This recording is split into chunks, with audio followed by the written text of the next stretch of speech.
I remember we had a bitch in the market last time.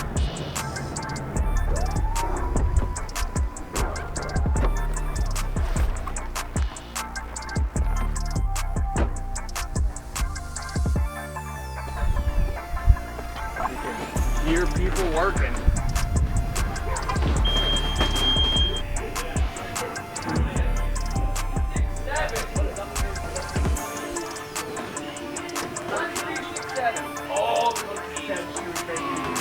That's the greatest day of my life. Hello.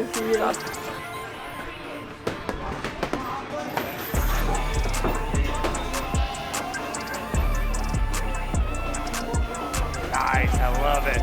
See what I mean when I said the space is tight? Yeah, lots of people in here. 5 seconds. Good, man. How are you doing? Gretchen brought cookies.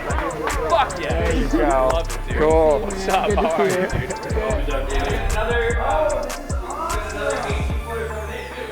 Nolan Bros is my favorite team to do. You know, I've sparred with dozens of different teams out here, and it's always like so much fun and high energy when you guys get everyone together on Saturday. Yeah, we're not boring. Yeah, you're not boring. We're a lot of things. We're definitely not boring. That's true. So I want to ask you guys a couple questions. Sure. Yep. The first one is just like, how'd you guys start the team? Sure. You know, give us the elevator pitch. When we started from scratch, and we had a gym that it had a lot of echoes, right? Because it didn't have a lot of people in it, and we had a fight team that wasn't very successful. And I tell this story all the time, and I tell it the same way. I would drive home with Mark, and I would go, "We f***ing suck, dude." And he'd go, "We don't suck. We haven't developed." And I was explaining to Anthony upstairs, I'm like, being a coach is easy. Like coaching's easy. It's fun. Developing a program from scratch is near impossible. Because you have to develop a system that's ultimately going to work, and then you have to get people to buy in. Yeah. And that, when you don't have... You gotta find people that are actually gonna do the work. Exactly. No And if shit. you don't Yeah. have the receipts, if you don't have the accolades, they come in and they say, why you? And the answer at that point is, you gotta trust me. And a lot of people Yeah. don't trust you. We've been in it now. And I was saying, like, our first stretch was something crazy, like 3-18. Like, It was losing everything. horrendous. And the team that we had, and we're grateful for those people, but they didn't understand what it took to be successful in amateur boxing. They couldn't necessarily buy what we're selling.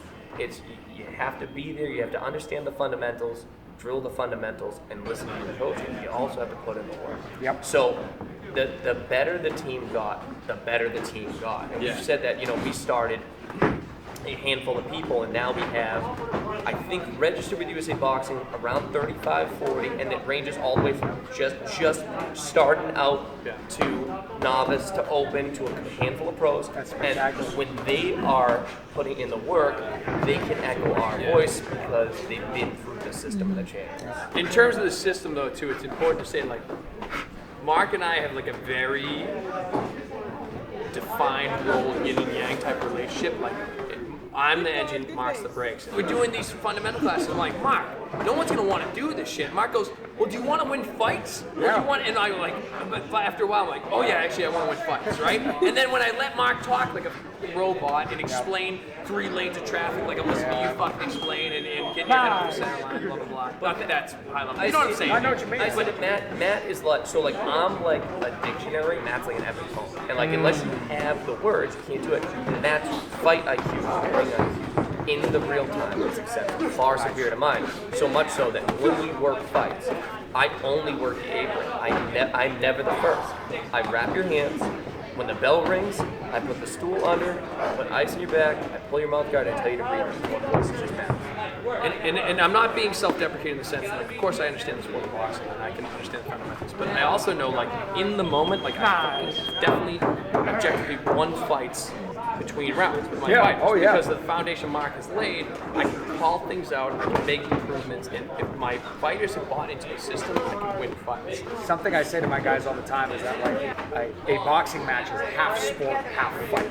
And you got to treat it like a system to understand the sport, but you got to treat it like a fight because you got to give it everything you got. You got to get excited. There's the whole psychological component to it, and you can have early, middling success with one of those things. But if you want to be really good, you have to be able to do both. One will take you around the block, one takes you around the world. Yeah, and we always say too, like early on when we started, like we chased talent. Yeah. Because when we didn't have the accolades, and you get a kid through the door that either had found some success at a previous gym or just had natural athleticism, you get excited because you think that's what would take it to the next level. But in reality, Mark kept saying we need to build a system, we need to build, a scaffolding, which again, my ADD, I'm like, well, I just want to get fucking champions, but I didn't realize that you could get a champion. Yeah, right? absolutely. Well, now we have champions because we actually took our time and built the system around it. And additionally, we also are big on trimming the fat. If someone is athletic, if someone does have ability, but they're pricks, and I don't like them, we tell them to get the fuck out of here. Good. Because that doesn't You benefit got to take the care team. of your gym. You have to, and that's so important, definitely. And we found that out not necessarily that early on, maybe 2-3 years in. It took a long time. Where it's like you get 25 motherfuckers that buy in that aren't necessarily the pinnacle of athleticism that didn't have success in previous gyms, and you get one that maybe fits that mold but doesn't buy into the system, but does their own thing. I think you referred to him as a maverick or something in your breakdown, but I thought that resonated with me because it's like, yeah, they can find success. And we have had fighters that find success, but they're so problematic within a system, and that is contagious. If there's any sign of weakness, then you lose the team. It's true. And then all of a sudden we're building again. That's time. Absolute spectacular work, both of you. Nice. How you feeling? Fine. I got a little comfortable, but he didn't have his feet under him. Yeah. So none of those right hands were anything but like Yeah. a slap. He did such a good job at the beginning. He was so withholding. No, that was great. I couldn't get him to bite on the shit. That was awesome. Range. Grab my elbow. And just pull me under the ropes. Like the matador, just spin me. I'm a sucker for it, Because if I'm coming forward, I'm the bull. So like, be smart, Yeah. Your catching and pitching on the right side was really good. It didn't turn over until the last round. But if you can double up on the same side, you'll catch me. You spend a lot of time, it was always either like 4-5-4 or like 6-3-6. And I've been doing this long enough, but I know if you throw the 6-3 behind me. You know what I mean? Try that 6-4. Especially because when I'm here, your shoulder closes off my right hand. So if I'm trying to stay busy, it's all with my left hand. So even if you throw the 6, and I catch it. Another thing that benefited nice, us in our system is our coaches have to come from our branching tree. And we always say, there's a million different styles of boxing. Ours is not the best, but ours is ours. And our coaches have to have the same, again, coaching tree and understanding, so that when we call for something or it never contradicts each other, because if you have two high-level coaches from even two parts of the state, their stylings are so different. What they're looking for, what they're calling for, is so different that it doesn't help the boxer. We know that too well. Right? Yeah, we've definitely run into that. We know that too well. Yeah. Well, it's one of those things, you tell a guy one thing, he's going to do one thing. You tell a guy two things, he's going to do nothing. Absolutely. It's so counterintuitive. Absolutely. Okay, so what are you guys excited for moving forward? What positive things can you tell us about the gym or the team? So the next step is we have more successful amateurs, but now we have some pros. I don't necessarily love the pro game as far as the coaching and that piece, but I do like hosting events, so I am finishing up my pro promoters. That's spectacular. So that's the next move. So it's like, all right, so what don't I like about pro boxing, right, at the local level? Good start, Tristan. I don't want to go to an event where my uncle, who was a plumber for 30 years, has his retirement party, right? That's not a fucking venue that I want to go to. So that's not a venue I want to see guys fighting, right? I don't want to have my guy who's 11-0 fight a fucking Uber driver and knock him out in 30 seconds while he reaches for a softball on the canvas. Additionally, too, I don't want to go and have my fighter pay fucking $2,500 to fight. Because if you're a pro athlete, why the fuck do you pay? So those are things I'm looking at.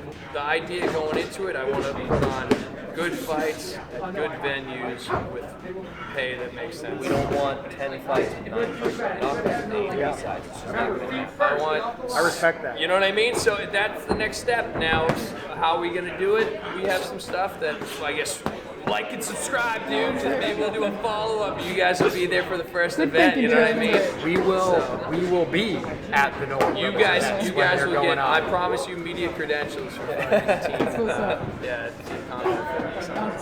So that's the next big thing. That's the next big thing. Spectacular. And the biggest thing, just it's going to be scalability. Like if we went 2 Central New Englands and an All New England at the gloves, you know, I want 3 and 2, and we just want to be pragmatic about it. You know, I have to take Mark's approach because it has found success. Yep. You know, so that's really what's exciting. It's that we've actually put scaffolding in order that I know what's next, and I think that it's going to be pro boxing. Nice, Mark. Nice.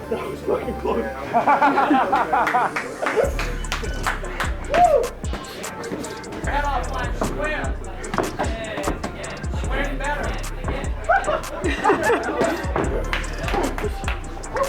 There you go. 3, 2, 1. And Nice work, boys!